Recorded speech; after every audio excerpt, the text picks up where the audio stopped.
جی معزز سامعین کرام السلام علیکم۔ آج ہم اردو کے مشہور افسانہ نگار منشا یاد کی افسانہ نگاری کے حوالے سے مختصر جائزہ لیں گے۔ اردو افسانہ نگاری میں ایک منفرد اور معتبر مقام کے حامل منشا یاد نے 1950 کی دہائی میں افسانہ نگاری کا آغاز کیا اور افسانوی مجموعوں بند مٹھی میں جگنو سے لے کر ایک کنکر ٹھہرے پانی میں تک ان کے افسانے جو ہے وہ معاشرتی، سیاسی، سماجی اور تہذیبی تبدیلیوں کی عکاسی کرتے ہیں۔ جب منشا یاد معاشرتی جبر اور ناانصافی، معاشی استحصال وغیرہ کو پیش کرتے ہیں تو یوں معلوم ہوتا ہے کہ ان کے افسانے جو ہیں وہ گزشتہ کئی سالوں کی تاریخ بیان کرتے ہیں۔ وہ کیونکہ حساس طبیعت کے مالک تھے، اس وجہ سے وہ چیزوں کو عام سطح سے ہٹ کر ان کے باطن میں جھانک کر دیکھنے کی کوشش کرتے ہیں۔ ان کے افسانوں کے موضوعات، ان کا فکر اور ان کے جو اسلوب ہیں اس میں بھی بڑا ہمیں تنوع نظر آتا ہے۔ انہوں نے دیگر افسانہ نگاروں سے اگرچہ اثر قبول کیا ہے، مگر انہوں نے کسی ایک افسانہ نگار کی تقلید کرنے کی کوشش نہیں کی، بلکہ انہوں نے اسلوب کے لحاظ سے اور اظہار خیال کے لحاظ سے اپنے راستے خود متعین کیے ہیں۔ ان کے کردار ہمیں دیہاتی اور شہری زندگی سے وابستہ نظر آتے ہیں۔ ان کے جو کردار ہیں وہ نچلے طبقے کے غربت کے مارے بھٹکتے پھرتے بھوک مٹانے کی خواہش میں سرگرداں کردار نظر آتے ہیں۔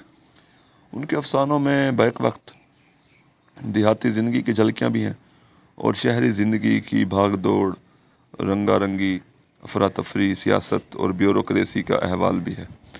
منشا یاد استدلالی سوچ کے مالک ہیں اور ترقی پسند فکر کے مالک ہیں۔ وہ ٹھہراؤ، جمود یا روایت کے قائل نہیں ہیں، بلکہ وہ اپنے افسانوں میں تبدیلیوں کو پیش کرتے ہیں۔ انہوں نے اپنے افسانوں میں وضاحتی اور روایتی اسلوب کو اختیار کیا ہے اور کہانیاں لکھی ہیں، مگر علامتی اور تجریدی ہونے کے باوجود ان کی کہانیوں میں ہمیں قصے پن کا عنصر جو ہے وہ واضح محسوس ہوتا ہے، یا ان کی کہانیوں میں قصہ برقرار رہتا ہے۔ ان کے افسانوں کے کرداروں، منظر نگاری تکنیک اور حیت میں بھی ہمیں ایک توازن سا نظر آتا ہے۔ وہ مختصر سے الفاظ کا استعمال کر کے بہت کچھ کہہ جانے پر قادر ہیں۔ ان کے افسانوں میں جو ہے اول سے آخر تک قاری کو ایک تسلسل کا احساس ہوتا ہے، اور وہ منٹو کی طرح افسانوں کے آخر میں کوئی ایسا فقرہ لکھ جاتے ہیں جس سے کوئی چونکا دینے والا یا حیرت انگیز انکشاف ہوتا ہے۔ ان کے افسانوں میں ہمیں معاشرتی جہاں تبدیلیاں نظر آتی ہیں، وہاں سائنسی ترقی کے جو ثمرات ہیں، اس کے نقصانات ہیں، اور سائنسی ترقی کی جو اندھی تقلید اور پیروی ہے، مشینی دور اور مشینی حکومت ہے، اور انہی مشینوں، سائنس اور ٹیکنالوجی کے جو مضر اثرات ہیں وہ بھی ہمیں ان کے افسانوں میں محسوس ہوتے ہیں۔ مثلاً ان کے ایک افسانے ایک تھی فاختہ میں پورے شہر میں ڈھونڈنے سے بھی کوئی فاختہ نہیں ملتی، تو ایک اقتباس ملاحظہ کیجئے: پریشانی کی کوئی بات نہیں، فاختائیں ختم نہیں ہو گئیں اور نہ ہی ملک چھوڑ کر کہیں چلی گئی ہیں، بات صرف اتنی ہے کہ بعض شہروں کے باغوں میں کوے بہت ہو گئے ہیں، اور جہاں کوے زیادہ ہو جائیں وہاں سے فاختائیں ہجرت کر جاتی ہیں۔ تو کیونکہ انہوں کے افسانوں میں ہمیں علامتی اور تجریدی انداز ملتا ہے، تو اسی وجہ سے وہ اپنی علامتوں کے ذریعے بہت کچھ کہہ جاتے ہیں۔ ان کے افسانے بیل کہانی سے بھی واضح ہوتا ہے کہ کس طرح آج کا انسان جو ہے وہ دولت، طاقت اور اقتدار کے نشے میں اندھا ہو جاتا ہے اور پھر اپنے اختیارات کا ناجائز استعمال کرتا ہے، لوگوں کو ستاتا ہے اور جبر و ظلم سے کام لیتا ہے۔ تو یہ افسانہ بھی دراصل ارباب اختیار پر گہرا طنز ہے۔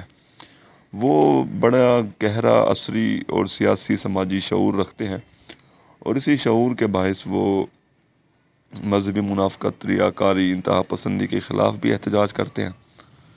وہ انسان دوستی اور عالمی بھائی چارے کے قائل ہیں، قدامت پسندی، انتہا پسندی اور اڑیل پن کے وہ خلاف احتجاج کرتے ہیں۔ ان کے افسانوں میں ہمیں بہت سارے تاریخی حوالوں، مثلاً پاکستان کے ٹکڑے ہونا، مثلاً بنگلہ دیش کا قیام، اور مختلف اوقات میں جو زلزلے آئے پاکستان میں، ان کے اثرات، ان کی تباہ کاریاں، دہشت گردی کے حملے، مارشل لا وغیرہ جیسے واقعات کا بھی تذکرہ ملتا ہے۔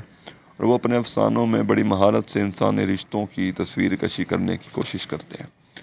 ان کے افسانوں میں جو ایک اہم بات ہے وہ یہ ہے کہ ان کے افسانوں میں دیہاتی زندگی کی تصاویر جو ہے وہ واضح طور پہ چلتی پھرتی محسوس ہوتی ہے۔ ان کے افسانوں میں دیہات کی زندگی اور دیہاتی مٹی کی خوشبو جو ہے وہ واضح محسوس ہوتی ہے۔